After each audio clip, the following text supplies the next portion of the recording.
Military leadership کی. لیکن جہاں بھی ہو ہم تو امن کے خواہاں ہیں اور ہم کنٹریبیوٹ کرنا چاہیں گے, لیکن ابھی بھی میں آپٹیمسٹک ہوں. اچھا, مطلب یہ کنٹینویشن ہے, بالکل یہ ایک سنگولر ایونٹ نہیں ہوتا, اس کو اس طرح ہی دیکھنا چاہیے. آپ نے ٹھیک کہا. جاوید صاحب, یہ فائنل اینڈ بیسٹ آفر کوٹ ان کوٹ جو کہی جا رہی ہے جے ڈی وینس کی طرف سے, بہت ہی مختصر انہوں نے میڈیا ٹاک کی اور اس کے بعد میں ابرپٹلی وہ واپس چلے گئے. تو پہلے تو یہ diplomatic approach, because you have been a diplomat as well, یہ اس اپروچ پہ بڑی تنقید ہو رہی ہے کہ یہ یور آفر اور آر آفر دونوں میں سے ایک ہی قبول کی جائے گی اور کوئی میڈیٹری ایفرٹ نظر نہیں آ رہی تھی. آپ کو لگتا ہے کہ اس طرح کے ہارڈ اینڈ فاسٹ کنڈیشنز رکھنا, کیونکہ جو ٹویٹ سامنے آیا عباس اراغچی کا, وہ یہ سگنیفائی کرتا ہے کہ we were very close to an M O U, لیکن 11th آور پہ میکسیملسٹ پوزیشن لے لی امریکہ نے اور غیر منطقی قسم کے مطالبات شروع کر دیے. تو کیسے ہوا ہوگا یہ سب؟ یہ ڈپلومسی جو ہوئی ہے امریکہ کی طرف سے, کیسے دیکھ رہے ہیں اس کو آپ؟ ایک چیز تو میں اس چیز پہ آپ کے ساتھ ایگری کروں گا, ہمارے سے جو پہلے کالر بول رہے تھے کہ جو diplomacy is a process and not just one event. لیکن اس کے ساتھ ساتھ دیکھیے جو پوزیشن جے ڈی وینس کی ہے یا اگارچی صاحب کی آج ٹویٹ آئی تھی, اس سے تو ہم یہی نظر آتا ہے کہ دے ور کلوز. ایون اگر آپ جے ڈی وینس کی اسٹیٹمنٹ کو دیکھیں گے تو if you know listen between the lines, وہ یہی کہہ رہے ہیں کہ it was a good interaction. اس کے ساتھ ساتھ ایون آپ پریزیڈنٹ ٹرمپ کی جو انہوں نے بولا سبسٹانٹیو ڈیولپمنٹس ہوئی تھیں, دیٹس واٹ ہی سیڈ. جی absolutely. So which indicates that definitely they have come close, یعنی ان کے درمیان جو گلف آف انڈرسٹینڈنگ تھا اس میں کسی حد تک جو ہے وہ کمی آئی تھی. لیکن مزمل صاحب ایک بات میں آپ کو کہنا چاہتا ہوں, ultimately we all want the same thing. یعنی ہم پاکستان کے پوائنٹ آف ویو سے اگر بات کریں گے تو ہم تو امن چاہتے ہیں, بلکہ پوری دنیا ہی امن چاہتی ہے. لیکن میری جو انٹریکشن کچھ واشنگٹن میں موجود لوگوں سے ہوتی رہتی ہے, کیونکہ میں ٹریول کرتا رہتا ہوں, تو وہاں کا جو مائنڈ سیٹ ہے وہ میں آپ کو ساتھ شیئر کرنا چاہوں گا. وہ ان کے لیے دو چیزیں جو ہے نا وہ کمپلیٹلی ریڈ لائنز مجھے نظر آتی ہیں, چاہے وہ پریزیڈنٹ ٹرمپ ہو یا کوئی اور بھی اگر پریزیڈنٹ ہوتا. تو کچھ چیزیں آف کورس پریزیڈنٹ ٹرمپ کی اسٹیٹمنٹس کو ہم براوادو کہہ سکتے ہیں, لیکن جو ایک اوور آل اسٹیٹڈ پالیسی ہے وہ یہ ہے کہ they don't want Iran to be a nuclear power. یہ تو ان کا ایک ریڈ لائن ہے. اور دوسری جو چیز ان کے حوالے سے جو نظر آتی ہے وہ یہ ہے کہ وہ یہ سمجھتے ہیں, یہ ان کی وے آف تھنکنگ ہے, کہ ایران کی جو انوالومنٹ ہے عراق میں, شام میں, ادھر یمن میں, حماس, حزب اللہ, اور یہ جو ان کی ایک سپورٹ چل رہی ہے ان کے ساتھ, جس کو ان کے بقول وہ یہ سمجھتے ہیں کہ پراکسیز ہیں, جب تک وہ ان کو رین ان نہیں کریں گے, نیوکلیئر کے حوالے سے بالکل ایک اپنا سٹانس ختم نہیں کریں گے, اس وقت تک مجھے لگتا نہیں ہے کہ اس مسئلے کا کوئی دیر پا حل نکل سکے گا. ہو سکتا ہے کچھ معاملات پہ دیکھیں, اگر آپ کے پاس 10 پوائنٹس ہیں جن میں 2 پوائنٹس آپ کے یہ ہیں اور 8 پوائنٹس آپ ایگری کر جائیں بھی, تو یہ 2 پوائنٹس جب تک ڈیسائیڈ نہیں کر پائیں گے, میری انڈرسٹینڈنگ کے مطابق اس مسئلے کا حل نہیں نکل پائے گا. They will not accept Iran to be a nuclear power. اور جو پراکسیز ہیں ان کے حوالے سے ان کی پوزیشن بہت اسٹرانگ ہے, بیکاز اب آپ جانتے ہیں کہ جو یہ واقعہ ہوا ہے اس کے بعد جو انہوں نے ایران کی جو ریٹیلیٹری اسٹرائکس ان گلف کنٹریز ہوئی ہیں, وہاں پر بھی ایک کنسرن, پہلے ایک فیئر تھا کہ ایران ہمارے لیے ایک تھریٹ ہے, اب وہ ان کا جو فیئر ہے وہ یقین میں بدل گیا ہے. تو اب ان کو بھی کافی حد تک اس حوالے سے تشویش ہے. نہیں جاوید صاحب, sorry to cut you here, لیکن جو ٹیوزڈے کے روز یعنی کہ کل جو اسٹیٹ ڈپارٹمنٹ میں مذاکرات ہونے ہیں بٹوین لیبنان اینڈ اسرائیل, آپ کو لگتا ہے کہ اس سے بھی کوئی رزلٹ اسی لیے نہیں نکلے گا جو کہا جا رہا ہے کہ اس میں حزب اللہ شامل ہی نہیں ہے؟ حزب اللہ نے لبنان کی حکومت کو وارن کیا کہ بات نہ کیجیے اسرائیل سے, بٹ دے اسٹل کنٹینیوڈ. اس سے کچھ امید رکھیں؟ دیکھیے جی, اگر آپ دیکھیں کہ اتنے بڑے لیول پر جب یہ آپ سمجھتے ہیں کہ ایک پریزیڈنٹ ٹرمپ کہہ رہے تھے کہ میں سیولائزیشن کو ختم کرنے والا ہوں, پھر ہماری پاکستان کی حکومت کی کوشش ہوئی, جب وہ ایک سیز فائر ہوا تو آپ نے دیکھا اسی کے کچھ گھنٹوں میں لیبنان کو اس سے ایکسکلوڈ کر دیا گیا, جس سے یہ انڈیکیشن ملتی ہے کہ اسرائیل ابھی بھی یہ سمجھتا ہے کہ لیبنان کے اندر ان کے بقول جو تھریٹس ان کو ہیں وہ موجود ہیں. اور لیبنان کی جو حکومت ہے یا لیبنان کے جو لوگ ہیں ان کے ساتھ تو مجھے نہیں لگتا, جہاں تک میری انڈرسٹینڈنگ ہے, جن سے میری بات ہوتی ہے لوگوں سے, وہ ہمیں یہ بتاتے ہیں کہ ان کی تو لیبنان کے لوگوں کے ساتھ کوئی ایشو نہیں ہے. They just want these groups to be I guess curtailed, یا ان کو ختم کرنا چاہتے ہیں, جو بھی ان کے ویو میں ہے وہ ان کو پرسیو کرتے ہیں کہ وہ تھریٹ ہے. اور آپ کی بات بالکل صحیح ہے مزمل صاحب, اگر وہ پارٹی نہیں ہوں گے اس ڈسکشن میں تو I don't think it will be like a long lasting solution to the problem. اور اپنا ہرمز کے حوالے سے پھر ہم شاید آپ جب پوچھیں گے تو میں بات کروں. بالکل, لیبنان کا جو مسئلہ ہے وہ اس کے باوجود درپیش رہے گا. اعزاز صاحب بھی موجود ہیں. اعزاز صاحب, سب سے پہلے تو یہ جو تنقید ہم پر اور آپ پر یعنی کہ صحافی برادری پر ہو رہی ہے کہ اسلام آباد میں جو ڈسکشنز ہوئیں اس میں ساری رات کوئی بریکنگ نیوز ہی نہیں دی آپ نے, یہ بڑی غیر منطقی ہے میرے نزدیک تو, بیکاز ٹائٹ روپ پہ چل رہا تھا, پاکستان نیوٹرلٹی بھی مینٹین کرنی تھی, اور ساتھ یہ کہ یہ جو سینسٹیوٹی ہے ان ٹاکس کی یہ بہت سے لوگ نہیں سمجھتے, آپ پر بھی تنقید کر رہے تھے. ہوا کیا اسلام آباد میں, کیونکہ جو خبریں بتا رہی ہیں, اراغچی صاحب کا ٹویٹ بتا رہا ہے, وہ یہ ہے کہ پہلے تو بڑا سموتھلی ہر چیز چلتی رہی اور ایم او یو کے بہت قریب آ گئے, لیکن جے ڈی وینس اس پریس کانفرنس سے کچھ ہی دیر پہلے اچانک سے ان کی پوزیشن تبدیل ہو گئی. کوئی کال آ گئی ان کو یا کیا ہوا؟ بہت شکریہ مزمل. اس میں کوئی شک نہیں ہے کہ یہ مذاکرات بڑے انٹینس تھے, اور ان مذاکرات کے لیے امریکہ کی طرف سے تو آپ کو پتا ہے جے ڈی وینس آئے تھے, ان کے ہمراہ پورا وفد تھا, ساتھ ان کے کچھ ایکسپرٹس بھی آئے تھے. لیکن ایرانی وفد کا جو آپ کمپوزیشن دیکھیے, ان کے ساتھ نام تو 2 بندوں کا تھا, لیکن ان کے ساتھ تقریباً 60 سے زائد جو ہے وہ ایکسپرٹس بھی تھے, اور 70 کے قریب ان کا وفد تھا, لیکن 60 سے زائد ایکسپرٹس بھی تھے. اور ان میں سے کچھ ایکسپرٹس جو ہیں وہ میڈیا سینٹر میں, کنونشن سینٹر میں ہمارے ساتھ موجود تھے, اور ہم ان سے بات چیت بھی کر رہے تھے. اور مجھے ان سے بات چیت میں احساس ہوا کہ وہ ایک اسپیشل ایپ ہے جو ایران نے اپنی بنائی ہوئی ہے, وہ اس کے ذریعے مذاکرات کاروں کو کوئی معاونت بھی فراہم کر رہے ہیں. تو ایسا نہیں ہے کہ مذاکرات اس کمرے میں تھے اور مذاکرات کار آپس میں ہی بیٹھے ہوئے تھے.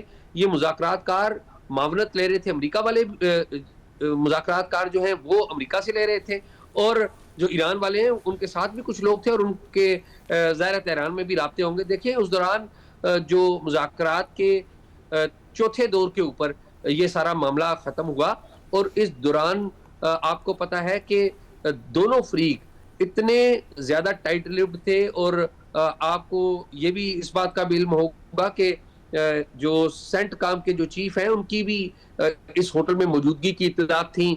پاکستان کے جو ڈیپٹی پرائم منسٹر ہیں اسحاق ڈار, اور پاکستان کے جو فیلڈ مارشل ہیں عاصم منیر, وہ یہاں پر موجود تھے اور مذاکرات کے دوران تھے. تو غیر معمولی سیکیورٹی تھی. ظاہر کوئی کسی سے ملے گا تو وہ آپ کو اطلاعات دے گا. یہ ایسی اطلاعات تھیں جو واٹس ایپ پہ تو نہیں لی جا سکتی, یا فون کال کے ذریعے نہ کوئی بتائے گا آپ کو.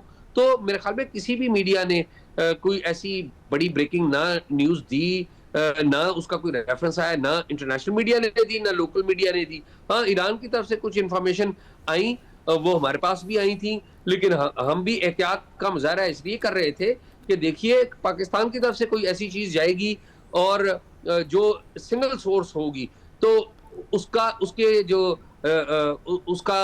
کے جو اثرات ہیں وہ منفی بھی ہو سکتے ہیں, اور پھر بہت زیادہ مزمل یہ بھی تھا کہ میڈیا کنٹرول بھی تھا. مجھے ذاتی طور پہ میں آپ کو اس بات کا ثبوت دے سکتا ہوں کہ رات کو 9:45-46 پہ میں نے اپنے چینل کو سٹوری دے دی تھی کہ ایران کن 2-3 ایشوز کے اوپر سخت رویہ اختیار کیے ہوئے ہے, اور ان کا موقع بڑا ٹف ہے, اور امریکی جو نیگوشیٹرز ہیں وہ اس وجہ سے ظاہر ہے ٹیلی فون کال کے اوپر رابطے بھی کر رہے ہیں. تو ایرانی جو موقف جو تھا دن 2-3 ایشوز کے اوپر تھا, رات 9:46 پہ ہم نے یہ خبر دے دی تھی. لیکن ظاہر ہے آپ کو پتا ہے کہ پاکستان کی ایک سچویشن بھی تھی, اور اس سچویشن میں پاکستان کوئی ایسا کام بھی نہیں کرنا چاہتا تھا جس سے جو مذاکراتی عمل ہے وہ نقصان دہ ہو. بالکل یہ جو سینسٹیوٹی تھی اسی پر بات ہونی چاہیے, تاکہ لوگ بھی یہ ریئلائز کریں کہ it was not that easy کسی بھی صحافی کے لیے کہ وہ اس ساری انفارمیشن کو براڈ کاسٹ کر دے. پروگرام میں ایک بریک شامل کرتے ہیں, بریک کے بعد واپس آئیں گے. Stay with us. Welcome back ناظرین, ڈسکشن کو کنٹینیو کرتے ہیں.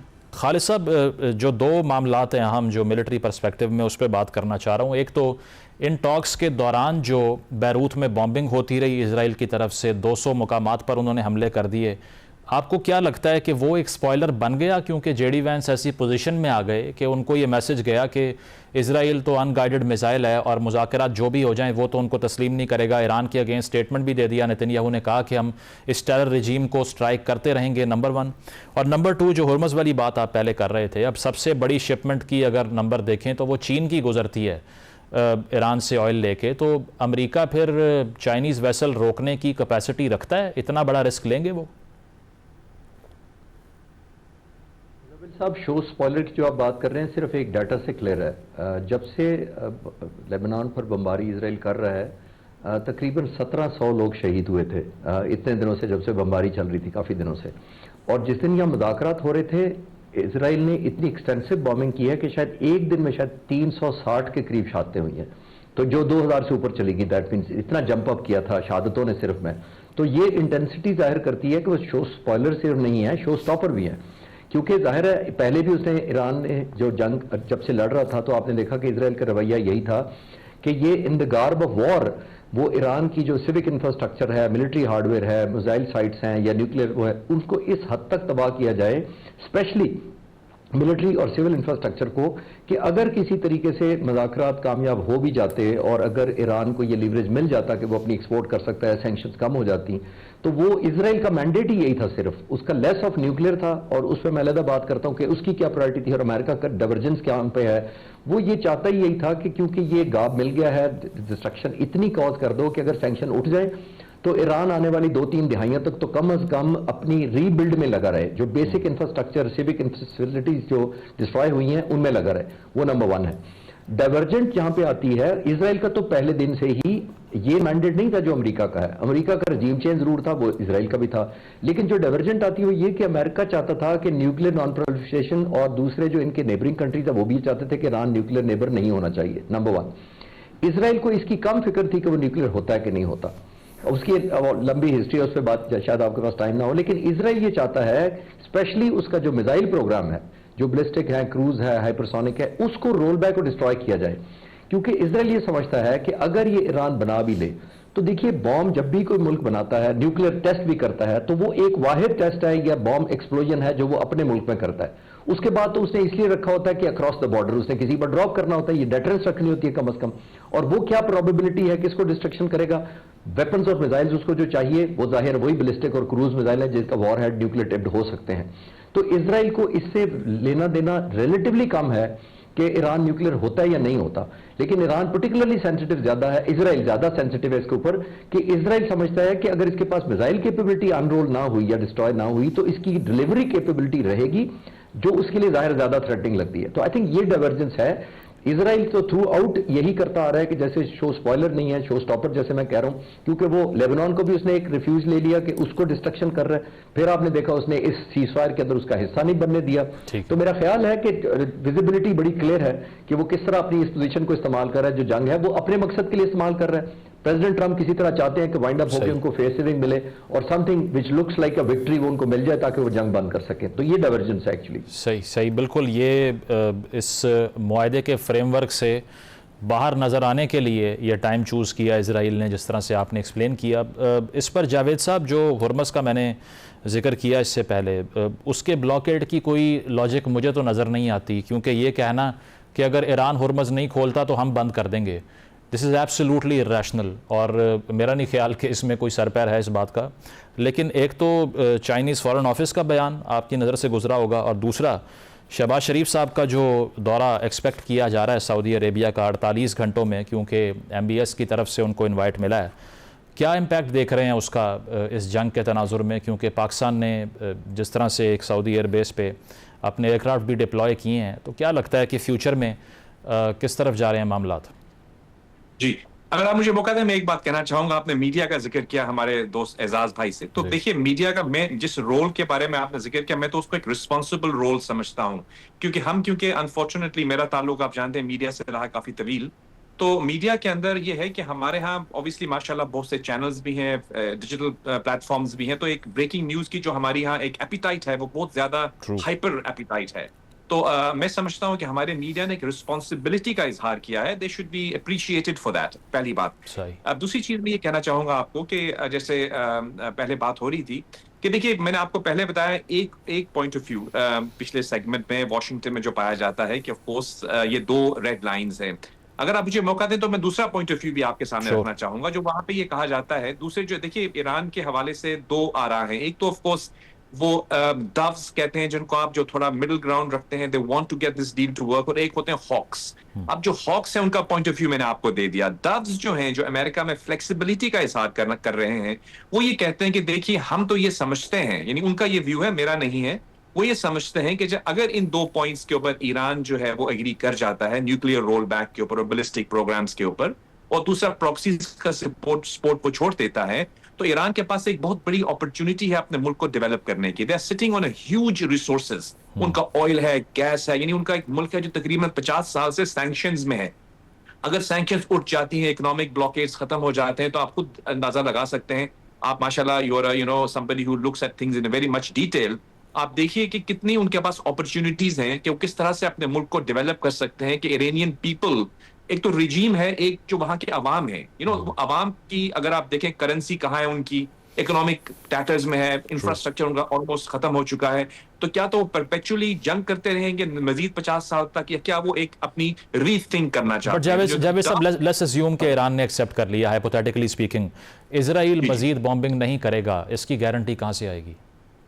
دیکھیں گارنٹی تو اوبیسلی کوئی بھی میرے پاس تو نہیں ہے, لیکن جو میں آپ کو پوائنٹ آف ویو دے رہا ہوں وہ یہ سمجھتے ہیں کہ اگر ان کے پاس نیوکلیئر اور بیلسٹک پروگرام نہیں ہوگا, اسرائیل ڈز ناٹ فیل تھریٹنڈ, اسرائیل کے پاس کوئی وجہ نہیں ہے کہ ان کو اٹیک کرے. وہ کس لیے کرتا ہے کہ وہ ان کے ملٹری اسٹرینتھ پہ اٹیک کر رہا ہے. they want them to neutralize their military strength.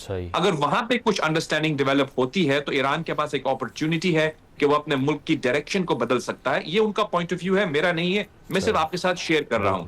آپ کے پچھلے پروگرام میں بھی میں نے آپ کو ہلکا سا اس کے بارے میں بات کرنی چاہی تھی, لیکن آپ کے دوسرے کالیگ شاید سمجھ نہیں پائے تھے, تو میں چاہ رہا تھا کہ اس کو ہم کلیریفائی کر دیں. تیسرا, آپ نے جو ہرمز کی بات کی, اگر میرے پاس 1 منٹ ہے تو میں اس کے بارے میں یہ کہنا چاہوں گا کہ بالکل آپ صحیح کہہ رہے ہیں کہ جو نیویگیشن ہے یا جو سی روٹس ہیں ان کو ویپنائز نہیں کرنا چاہیے. اور یہ تو اوبیسلی ایک ایسی چیز ہے جو کہ کسی نے سوچی بھی نہیں تھی, کیونکہ آج کے زمانے جب آپ جنگ کی بات کرتے ہیں, پچھلی آپ دیکھ لیں تو تمام جنگوں میں موسٹلی جو ہے وہ بومبنگ یا ایئر کرافٹ کی ہی بات کی جاتی ہے, کہ کبھی کسی نے نیویگیشن کو ویپنائز نہیں کیا. تو میں سمجھتا ہوں کہ ایران کی طرف سے یہ کرنا بھی مناسب نہیں ہے, اور اگر امریکہ اس طرف جاتا ہے تو اس کے لیے بھی مناسب نہیں ہے. Navigation is not a privilege, it's a right. یعنی انڈر دا انٹرنیشنل لا ہر ملک کا حق ہے کہ وہ ٹریڈ کرے, اور ٹریڈ روٹس کو بلاک کرنا میں سمجھتا ہوں کہ دونوں طرف سے غلط ہے. بالکل وائلیشن ہے عالمی قوانین کی.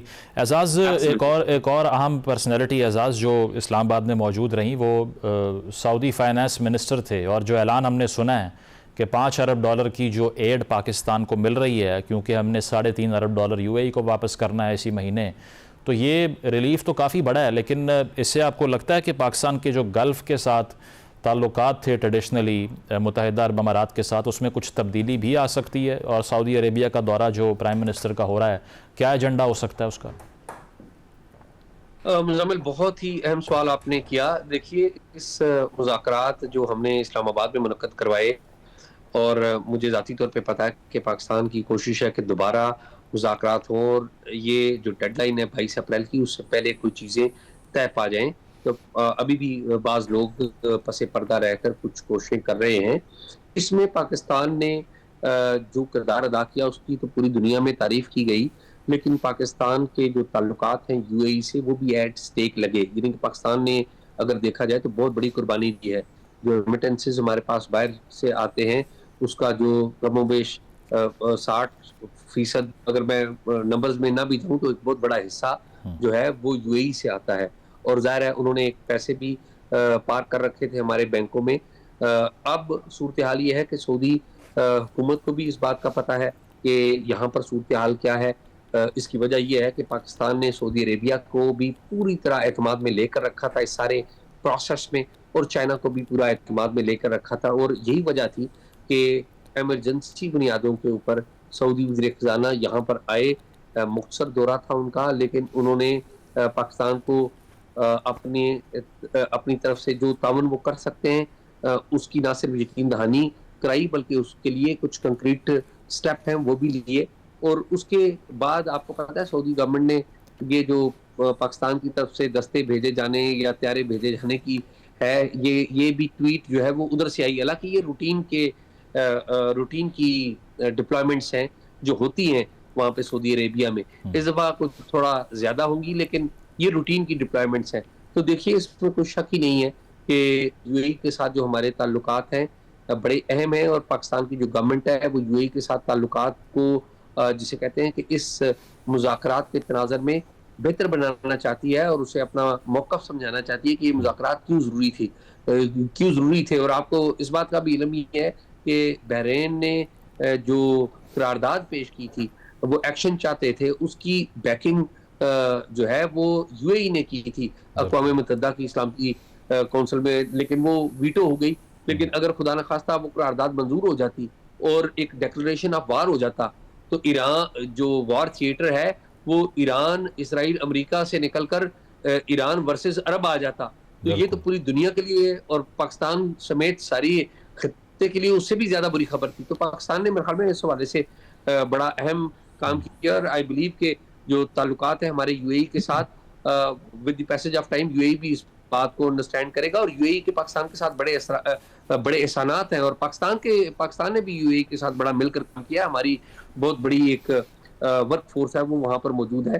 اچھی بات یہ ہے کہ دونوں کے درمیان ایسے لوگ موجود ہیں جو اس سینسٹیوٹی کو سمجھتے ہیں اور اس بات کو کوئی نیگیٹو رنگ نہیں دے رہے. ٹھیک ہے اعزاز صاحب تھوڑا سا ٹاپک سے ہٹکے کیونکہ میں چاہتا ہوں آپ چونکہ پاکستان کی پالیٹکس کو بھی کافی قریب سے دیکھتے ہیں, یہ شہباز شریف صاحب اور ڈار صاحب کی جو ساری پرفارمنس رہی ہے اس پورے ایپیسوڈ کے اندر, سرپرائز کیا اس نے آپ کو؟ کیونکہ جو ان پہ تنقید ہوا کرتی تھی, پاپولر تنقید تھی کافی, کہ کوئی کنسٹیچوئنسی کا ایشو ہے, نیریٹو کا مسئلہ ہے, لیکن آؤٹ پرفارم کیا انہوں نے, یا آپ کو لگتا ہے کہ یہ جو ساری ایفرٹس تھیں یہ پاکستان کی سٹیٹ یا جیو پالیٹکس کی وجہ سے ہوئیں؟ مزمل, پہلی بات تو یہ ہے کہ لیٹ می ایڈمٹ میں خود وزیراعظم شہباز شریف اور اسحاق ڈار جو کہ ڈیپٹی پرائم منسٹر ہیں ان کا بہت بڑا ناقد رہا ہوں. اور فرینکلی جب deputy prime minister Ishaq Dar کو وزیر خارجہ کے طور پر تعینات کیا گیا تھا تو میں نے خود اس پہ بڑی تنقید کی تھی کہ یہ گورنمنٹ نے کیسا فیصلہ لیا ہے. لیکن to be fair with them انہوں نے اپنی پرفارمنس سے اور پرٹیکولرلی جو اسپیس ان کے لیے مڈل ایسٹ میں جو ڈپلومیسی انہوں نے کی اور پوری دنیا کے ساتھ اور اہم ترین ممالک کو نظر انداز کیے بغیر, اپنے قریبی ترین دوست ممالک کو نظر انداز کیے بغیر, اعتماد میں لے کر پیس کی آبجیکٹیوٹی کے لیے جو کام کیا, میرا خیال ہے انہوں نے بہترین پرفارمنس کا مظاہرہ کیا ہے. اور آئی آلسو ایکسپیکٹ کہ یہ جو پرفارمنس ہماری گورنمنٹ نے دکھائی ہے اس کو ملٹری اسٹیبلشمنٹ کی بھی بھرپور حمایت حاصل تھی. اور میرا شمار ان لوگوں میں بھی ہوتا ہے جو اسٹیبلشمنٹ اور ملٹی اسٹیبلشمنٹ کو بھی تنقید کرتے ہیں, اور اس میں ملٹی اسٹیبلشمنٹ اور گورنمنٹ جس طرح ایک دوسرے کے ساتھ جل نظر آئی اور جس طرح چیزیں انہوں نے پرفارم کی وہ میرے خیال میں مثال ہے. اینڈ آئی ایکسپیکٹ کہ جس طرح کی ایک یونانیمٹی اور یونٹی کا اظہار کیا گیا ہے یہاں پر, باقی جو ایشوز ہیں اس پر بھی اسی طرح کی پرفارمنس ہوگی. ڈومیسٹک ایشوز جو ہیں ہمارے وہاں پر بھی یہ چیزیں ریفلیکٹ کریں گی تو بہت اچھا لگے گا. ملک کی بہتری اسی میں ہے کہ یہاں پر مضبوط جمہوریت ہو اور at the same time rule of constitution اور رول آف لا ہو. تو یہ بڑا اچھا ہوگا کہ اگر تمام ادارے اور تمام لوگ اپنے کانسٹیٹیوشنل رول میں رہیں اور ملک آگے بڑھے اور پوری سپورٹ فراہم کریں جو بھی گورنمنٹ میں موجود ہو, چاہے وہ کسی بھی جماعت سے تعلق رکھتا ہو. ملک جو ہے وہ اہم ہوتے ہیں اور اس میں جو افراد ہیں وہ آنے جانے ہوتے ہیں. اس میں پورا فل کریڈٹ جاتا ہے پرائم منسٹر شہباز شریف کو اور deputy prime minister Ishaq Dar کو اور باقی ملٹری کے جو لوگ ہیں ان کو بھی. بالکل, اس سارے ایپیسوڈ میں جو سول ملٹری پارٹنرشپ رہی ہے وہ ایگزامپلری ہے جس طرح آپ نے کہا. پروگرام میں ایک بریک شامل کریں گے, بریک کے بعد واپس آتے ہیں. Stay with us. Welcome back ناظرین. ایران امریکہ مذاکرات سے متعلق ہماری گفتگو جاری ہے. خالد صاحب, آن دا لاسٹ نوٹ یہ الجزیرہ کی خبر تھی کہ اسرائیل نے اپنی ملٹری کو انسٹرکشن دی ہے کہ وہ دوبارہ سے ہاسٹیلٹیز کی تیاری کریں, اور ایک طرف اکانومسٹ کہہ رہا ہے کہ ٹرمپ شاید جنگ دوبارہ نہ شروع کریں. کسی اور پیپر کو اگر میں کوٹ کروں گا تو وہاں سے یہ آ رہا ہے کہ ڈونلڈ ٹرمپ بھی چاہ رہے ہیں کہ دوبارہ سے ایریل سٹرائکس شروع کر دی جائیں ایران کے اوپر. تو کیا دیکھ رہے ہیں کہ یہ جو 21 تاریخ کی ڈیڈ لائن ہے اس سے پہلے بھی کوئی ایڈونچر کرنے کا سوچ سکتے ہیں ڈونلڈ ٹرمپ, یا اس میں ایکسٹینشن ہو جائے گی as per your observation? Muzammil صاحب دیکھیے, جس وقت اتنی 40 دن تک جو امریکہ جیسی سپر پاور نے ملٹری مائٹ اپنی انلیش کی ہے ایران پر, وہ 40 دن جو ہے وہ میننگ فل رزلٹ تو نہیں اچیو کر سکے, اس میں تو کوئی بھی دو رائے نہیں ہے, پہلی بات. دوسری بات ایک اور ہے کہ امریکہ کو ظاہر ایک فیس سیونگ پھر بھی چاہیے کیونکہ سپر پاور ہے. اب یہ جو انہوں نے ابھی فیصلہ کیا ہے, پہلے میں اس پہ کمنٹ کر کے آپ کے جواب پر آتا ہوں, جو انہوں نے کہا کہ ہم اسٹریٹ آف ہارموز کو بلاک کریں گے انڈائریکٹلی. یہ اسٹرینج فینومینا ہے. میں حیران اس بات پہ ہوں کہ پریزیڈنٹ ٹرمپ تو اسٹریٹ آف ہارموز کا کنٹرول پہلے لینے آئے تھے کہ ہم مینج کریں گے, وہ نہیں ہوا, ایران نے بلاک کر دیا, تو پھر ان سے ان بلاک نہیں ہوا, یعنی وہ کھلوا نہیں سکے. ان کی بے بسی کی وجہ یہ بھی ہے کہ انہوں نے بہت زیادہ ایکسپیکٹیشن اپنی فورسز سے کر لی تھی. ان کی جو ٹروپس ورسز